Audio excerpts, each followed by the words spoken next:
Today's young buyers have a radically different vision of the world. They demand designs that challenge the norm and revolutionize life on board. And it's this hunger for innovation that underpins the existence of Vrithink. During our annual event, we bring together brilliant minds to share in a completely new approach to yacht design. This is Vrithink'S Night Out. My name is Claudio, I'm Italian. I like cycling, tennis, playing guitar, maybe not so good, but...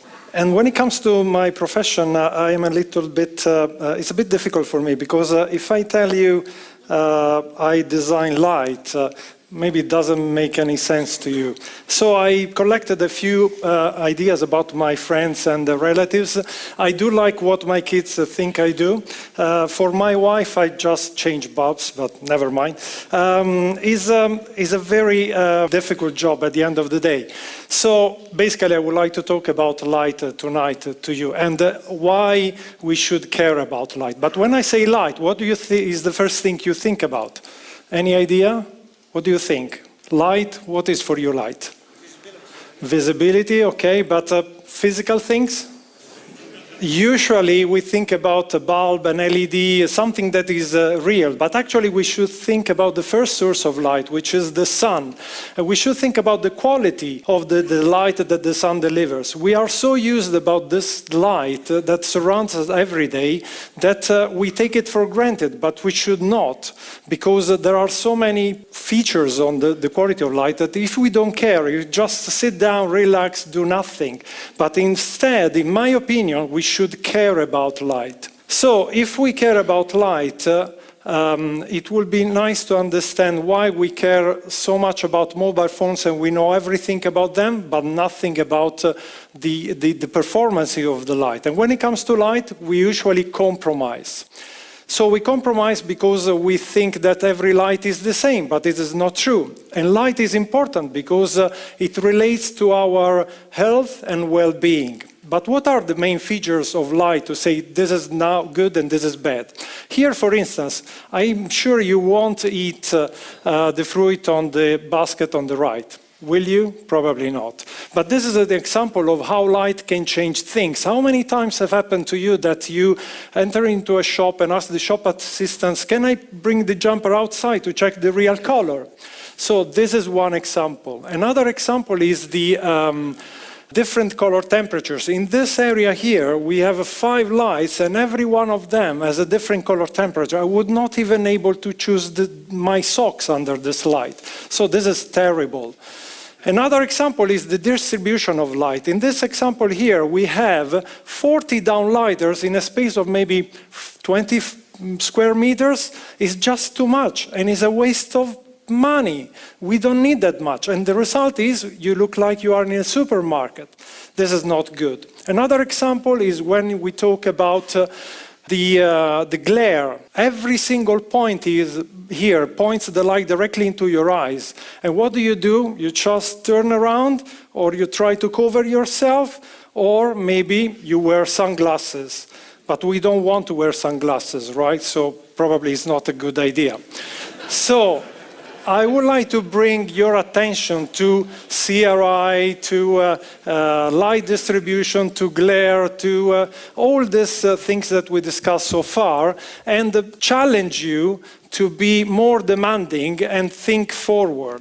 When I say think forward in terms of lighting, means that we should be able to understand what are the features of the light. So how we can make our lives better, because it affects our lives, our health, our mind, our body. In this example here, you see that the sun goes from morning up to the evening, and there are different color temperatures. So every color transmits a message, simple messages like wake up, it's morning, or it's day, be active, study, work, do something, it's evening, go to sleep.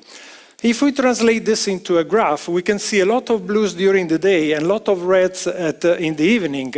These are simple messages that are brought to our body. it works like this. So every color goes into our eyes, to our brain, and then to our body. There is an endogenous time keeper that is integrated, let's say, in our body that transmits this information. And this is called the circadian system. So the circadian system works like this. Blue lights decrease the melatonin in our body, and the message is wake up, be active.